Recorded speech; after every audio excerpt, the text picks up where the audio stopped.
नमस्कार दोस्तों, भक्ति जीवन चैनल पर आप लोगों का स्वागत है। आइए सुनते हैं शिव महेंद्र स्तोत्र। कथा के साथ सुनेंगे और हिंदी में सुनेंगे। दोस्तों, ये स्तोत्र शिव भक्तों का प्रिय मंत्र है। 33 छंदों में इस स्तोत्र में शिव के दिव्य स्वरूप एवं उनकी सादगी का वर्णन है। इस स्तुति को गाकर पुष्पदंत ने शिव जी को प्रसन्न किया था और अपनी खोई हुई दिव्य शक्तियों को प्राप्त किया था। शिव की बड़ी सुंदर स्तुति का वर्णन आया है। इसे शिव महेंद्र स्तोत्र के नाम से जाना जाता है।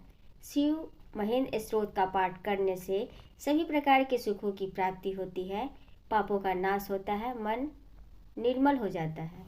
तो आइए सुनते हैं दोस्तों। पहले कथा सुनेंगे। आज सोमवार भी है, आज भोलेनाथ का दिन भी है।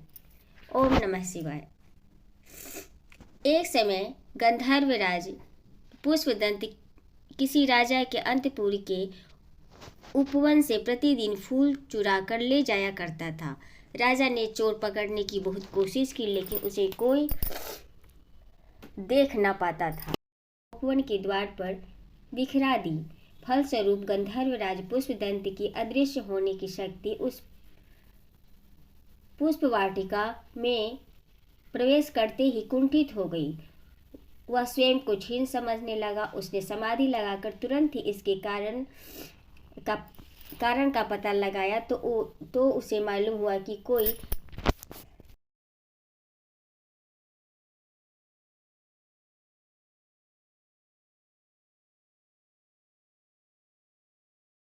उसने समाधि लगाकर तुरंत ही इसके कारण का पता लगाया तो उसे मालूम हुआ कि मेरी शक्ति शिव निर्माल्य के लागने से कुंठित हो गई है। यह जानकर उसने परम दयालु श्री शंकर भगवान महेंद्र स्तोत्र का गान किया। इसी स्तोत्र के बाद शिव निर्माल्य तथा शिव स्तुति की विशेष महत्ता का प्रचार हुआ। इस स्तुति के रचयिता यही गंधर्वराज श्री पुष्पदंत थे। इनकी यही रचना पुष्पदंत विरचित श्री शिव महेंद्र स्तोत्र के नाम से प्रसिद्ध हुई। तो ये थी कथा दोस्तों। अब शिव महेंद्र स्तोत्र सुनते हैं हिंदी में। ओम नमः शिवाय।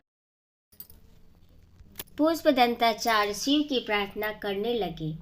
हे हर हर महादेव, जो तुम्हारी महिमा का वर्णन नहीं कर पाता, उस मनुष्य द्वारा की हुई प्रार्थना जो तुम्हारे योग्य न होवे, तो ब्रह्मा आदि देवता भी तुम्हारी प्रार्थना नहीं कर सकते। इससे सब मनुष्य व देवता अपनी अपनी बुद्धि के अनुसार प्रार्थना कर सकते हैं। इस कारण हे दुखहरण, इस स्तोत्र से मेरी भी स्तुति का प्रारंभ दोष रहित है। हे महेश्वर, आपकी महिमा और वाणी मन की प्रवृत्ति से बाहर है। इन दोनों की प्रवृत्ति अर्थात संसार के सब पदार्थों में होती है। अर्थात हे शिव, आपसे अलग की वस्तुओं को सब कोई जान सकता है। वेद भी संदेह से ही आपका वर्णन करता है। इसी प्रकार वेद का भी सामर्थ्य नहीं है कि वह प्रत्यक्ष ज्ञान करा दे, तो कौन आपकी विनय कर सके या गुण जान सकता है। हे ब्राह्मण, देवताओं के गुरु बृहस्पति की भी प्रार्थना क्या तुमको कुछ विस्मय करा सकती है, क्योंकि वह अमृत के तुल मधुर और अलंकार सहित वाणियों के करता है। यदि उनकी यह रीति है तो मेरी क्या प्रभुता है। हे त्रिपुर दहन, मैं तो केवल पवित्र हो जाऊं, इससे ही तुम्हारे गुणों का स्मरण किया है। हे वरद, तीनों वेदों के सार रूप जगत की उत्पत्ति, रक्षा और प्रलय के कारण जो आपका ऐश्वर्य है, वह सतगुण, रजोगुण, तमोगुण, यह तीनों इस शरीर में वर्तमान है। अर्थात ब्रह्मा, विष्णु, शिव, ये तुम्हारे ही सामर्थ्य से उत्पत्ति, स्थिति और लय करते हैं। हे भगवान, इस संसार में कुछ मूर्ख तुम्हारे ऐश्वर्य में भी सामर्थ्य संभव नहीं है, ऐसा कहते हैं, जिसको पापी मंगलकारी समझते हैं। कुछ महामूर्ख संसार के अज्ञान निमित्त यह कुर्तक करते हैं कि यह ब्रह्मा किस इच्छा से, किस शरीर से व किस उपाय और किस कारण से तीनों लोकों को उत्पन्न करता है, क्योंकि तुम्हारे ऐश्वर्य में संसार उत्पन्न करने के लिए कोई सामग्री उपलब्ध नहीं है। हे भगवान, तुम आदि जो 7 लोक हैं वो सावयव है उनकी उत्पत्ति क्या किसी से नहीं है जो अवयव सहित है, वे उत्पत्ति सहित है। बिना ईश्वर की कृपा के संसार की रचना संभव नहीं हो सकती, और यदि बिना ईश्वर के संसार की उत्पत्ति है तो उत्पत्ति में क्या सामग्री आवश्यक है। जिस प्रकार मूर्ख मीमांसक ईश्वर के होने में संदेह करते हैं, अर्थात आपके होने में कुछ संदेह नहीं है। हे भगवान, तीनों वेद, सांख्य शास्त्र, योग शास्त्र, शैव मत और वैष्णव मत, इन पांचों के अलग अलग मार्ग हैं। अपनी अपनी इच्छा के अनुसार इन मार्गों पर चलने वाले मनुष्य को मोक्ष में पहुँचने योग्य एक तुम ही हो। जैसे सीधे व टेढ़े मार्ग में बहती हुई नदियों का रास्ता एक समुद्र ही है। हे वरद, आपके घर की वस्तु केवल इतनी ही है। महोक्ष अर्थात बूढ़ा बैल, खड़वांग अर्थात खाट की पाटी, ब्रह्म का कपाल, फरसा, सिंह, चर्म, भस्म और सर्प। परंतु देवता ही केवल आपकी कृपा कटाक्ष से दी हुई रिद्धियों को भोगते हैं। तो विषय रूपी मृग तृष्णा, रूप रस गंध स्पर्श और शब्द रूपी मृग तृष्णा ब्रह्म ज्ञान प्राप्त मनुष्य को भ्रम में नहीं डाल सकती।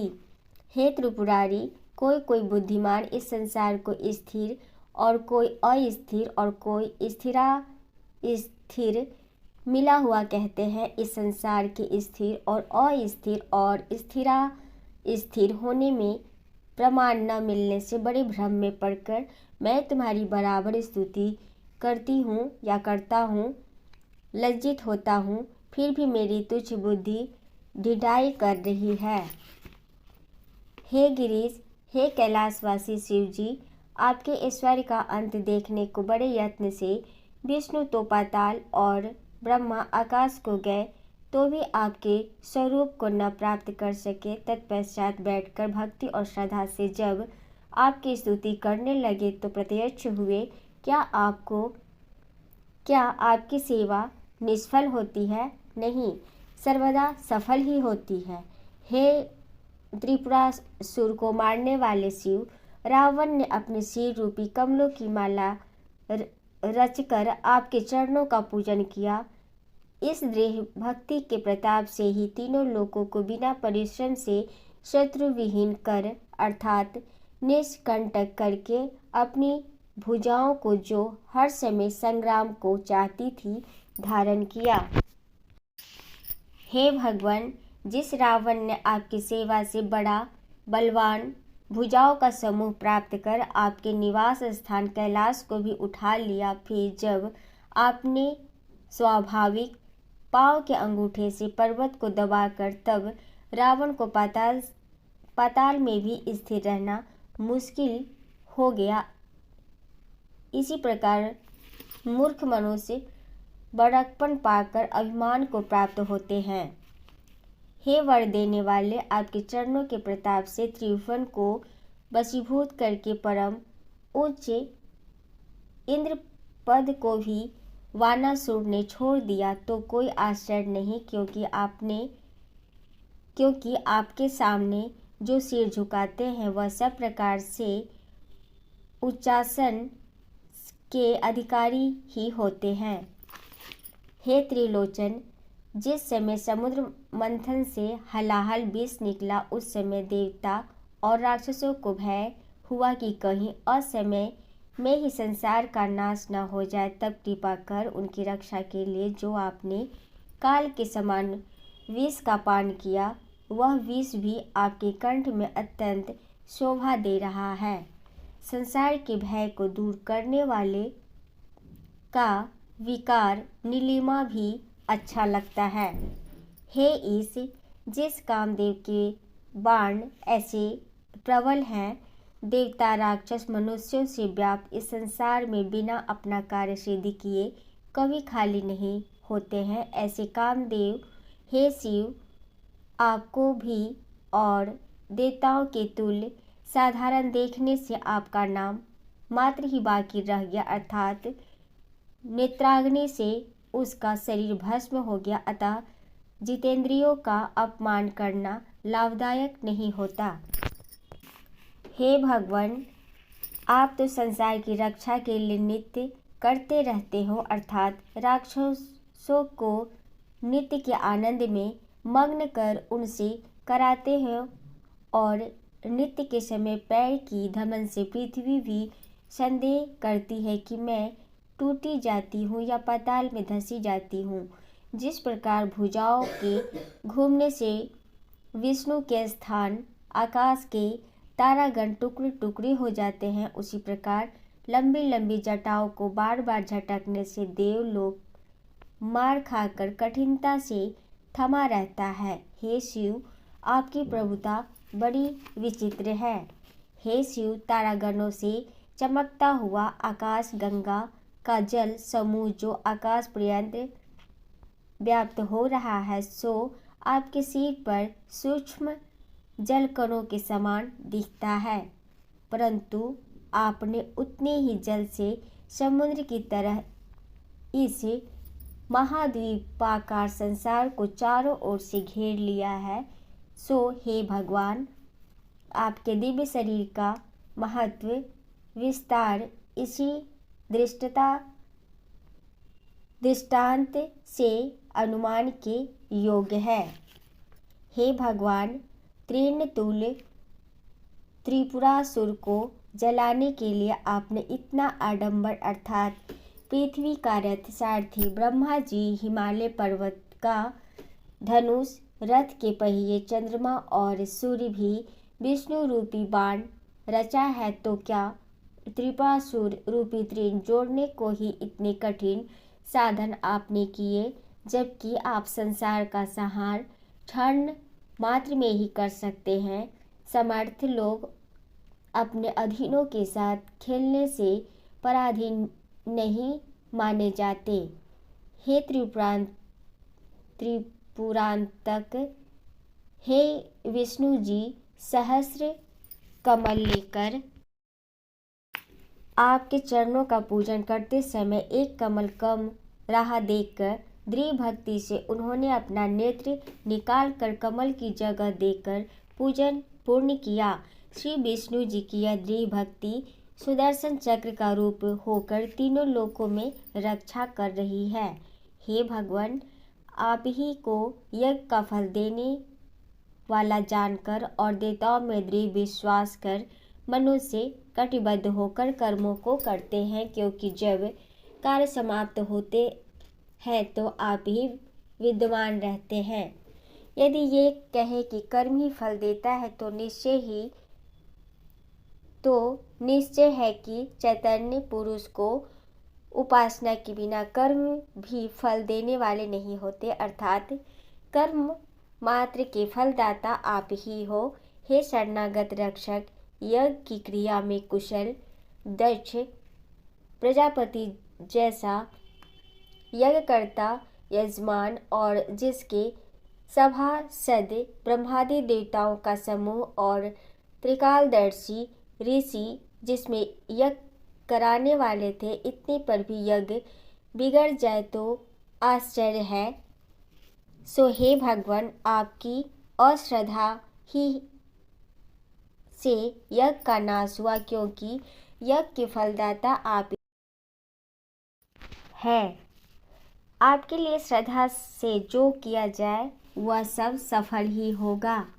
यहाँ उषा और सूर्यदेव के प्रातःकालीन संयोग का रुचि रूप के द्वारा वर्णन किया गया है। हे नाथ, जिस समय ब्रह्मा काम के वश हो रमण की इच्छा से अपनी पुत्री के पीछे दौड़े, तब वह कन्या पाप के डर से मृगी बनकर भाग गई। उस समय ब्रह्मा ने भी मृग का रूप धारण कर उसका पीछा किया। उस समय आपने ऐसी अनीति देखकर मृग पर धनुष हाथ में लेकर शिकार का उत्साह किया,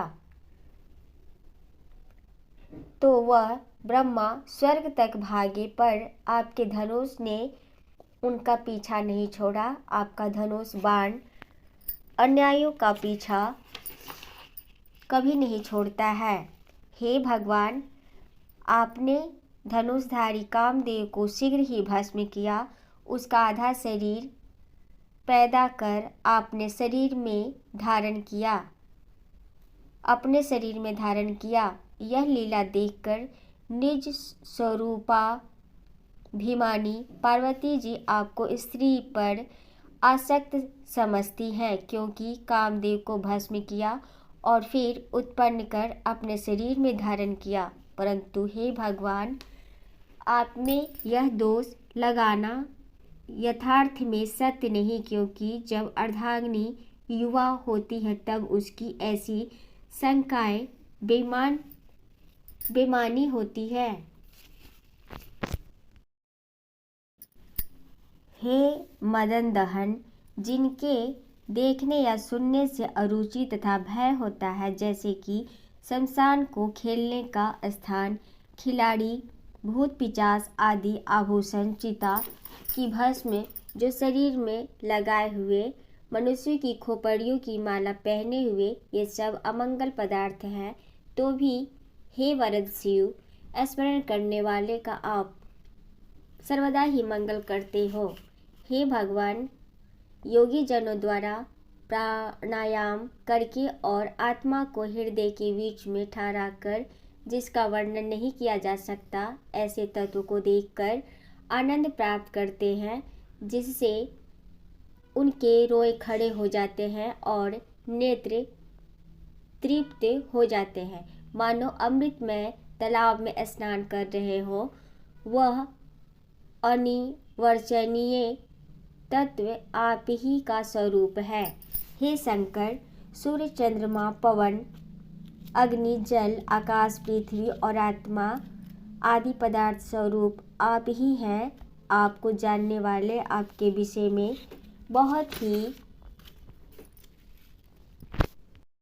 वर्णन कर सकते हैं, आगे उनकी बुद्धि चल नहीं सकती। अर्थात ऐसा कोई पदार्थ हम नहीं देखते जिसमें आप व्याप्त न हो। हे शरण देने वाले, आप सब में व्यापक होकर, अर्थात ओंकार से ऋग, यजु, साम तीनों वेद, जागृत, स्वप्न, सुषुप्ति तीनों अवस्था, स्वर्ग, मृत्यु और पाताल तीनों लोक, ब्रह्मा, विष्णु, रुद्र तीनों देवता, इनको धारण करते हुए आपका चौथा पवित्र धाम है, जिनको तुरीय कहते हैं, उसे चैतन्य स्वरूप को भी स्मरण करता हुआ, हे भगवान, समस्त रूप में व्याप्त ऐसे आपकी स्तुति किया करता हूँ। हे देवाधिदेव, भव उत्पत्ति करता, सर्व रूप शुभ करता, रुद्र, रोदन करता, पशुपति, जीवों का पालक, उग्र क्रोधी महादेव, सब में महान, विशिष्ट, भीम, भयंकर, ईशान, विशिष्ट, ऐश्वर्यवान के लिए सभी नमस्कार करते हैं। हे कामदेव नाशक, आप समीप रहने वाले को और दूर रहने वाले को भी सूक्ष्म से सूक्ष्म और बड़े से बड़े रूप को धारण करते हो। सब रीति से हे शिव, आपको नमस्कार है। संसार की उत्पत्ति के समय आपने रजोगुण सहित जो भव रूप धारण किया और सृष्टि के पालन करने को तत्व गुण सहित सत्य रूप और प्रलय करने के समय तमोगुण सहित हर रूप धारण किया। मोक्ष के समय तीनों गुणों से सहित, अर्थात त्रिगुण रूप शांत रूप धारण किया। हे भगवान, आपके स्वयं प्रकाश अनेक शिव स्वरूपों को नमस्कार है। हे वर देने वाले, आपकी महिमा का तो अंत नहीं है और मेरा चित्त राग, द्वेष और कलेश आदि के वश होकर परिणाम में दुर्बल है। इसी प्रकार जब मैं गुणों के वर्णन से चकित हुआ, तब मेरी भक्ति ने उत्साहित हो वाणी रूप फूल की माला आपके चरणाविंदों को पहना दी। अर्थात मेरी सामर्थ्य कहाँ जो आपके गुणों का वर्णन कर सकूं। यह मेरी भक्ति ने थोड़ा सा वर्णन कराया है। हे भगवान, यदि स्वयं सरस्वती देवी भी नील पर्वत के बराबर काजल स्याही समुद्र रूपी पात्र में डालकर कल्प वृक्ष रूपी लेखनी से आपके गुणों को लिखे तो भी पार नहीं पा सकती, क्योंकि आपके गुण अनंत हैं। और हमारी तो सामर्थ्य ही क्या है जो आपके गुणों का वर्णन कर सके। सकल गुणों में श्रेष्ठ पुष्प दंताचार्य ने यह सुंदर स्तोत्र देवताओं, राक्षसों और मुनियों से पूजित और चंद्रमा जिनके मस्तक पर शोभायमान है, प्रसिद्ध मनोहर विस्तृत छंदों में की है। जो मनुष्य श्री शिव जी के इस सुंदर स्तोत्र को प्रतिदिन शुद्ध चित्त से पढ़ेगा, वह शिवलोक में इंद्र के समान गिना जाएगा और इस संसार में धन, आयु, संतान और अच्छी कीर्ति पाएगा। संपूर्ण देवताओं में शिव जी के बराबर कोई दूसरा देवता नहीं है। शिव की स्तुति करने के बाद किसी दूसरे देवता की स्तुति की आवश्यकता नहीं है। अघोर मंत्र से बड़ा कोई दूसरा मंत्र नहीं है। शिव जी के समान इस पृथ्वी पर और कोई दूसरा तत्व गुरु से बढ़कर नहीं है। दीक्षा, दान, तप, तीर्थ करना, ज्ञान और यज्ञादि कर्म महीन स्रोत के पाठ के फल से 16वें भाग के भी बराबर फल नहीं देते। यह पुष्पदंताचार्य जो पहली योनि में कुसुम दसन नामक गंधर्व थे, तब यह किसी एक एकांत में शिव जी और पार्वती जी की आनंद की बातें छिपकर सुनने लगे। सो शिव जी ने देखते ही यह श्राप दिया कि जाओ तुम गंधर्व पदवी से पतित होकर मनुष्य लोक में जन्म लो। तब उन्होंने यहाँ जन्म लेकर परम दिव्य इस महेंद्र स्रोत से शिव जी को अत्यंत प्रसन्न कर मनोवांछित फल प्राप्त किया। पुष्पदंताचार्य का बताया हुआ यह सुंदर महेंद्र स्रोत है, वह देवता और मुनियों से पूजित और स्वर्ग तथा मोक्ष को प्राप्त कराने वाला है। ऐसे स्रोत को जो मनुष्य एक चित्त होकर हाथ जोड़कर पढ़ता है, वह शिव जी के समीप जाता है और उसकी स्तुति किन्नर आदि करते हैं। गंधर्व अर्थात पुष्पदंताचार्य का कहा हुआ पुष्पकारी या महेंद्र स्रोत संपूर्ण हुआ। इसके बराबर कोई दूसरा स्रोत नहीं है। इसमें शंकर जी का ही वर्णन है। यह स्रोत रूपी पूजा श्री महादेव जी के चरण कमल पर मैंने पुष्पदंताचार्य चढ़ाई।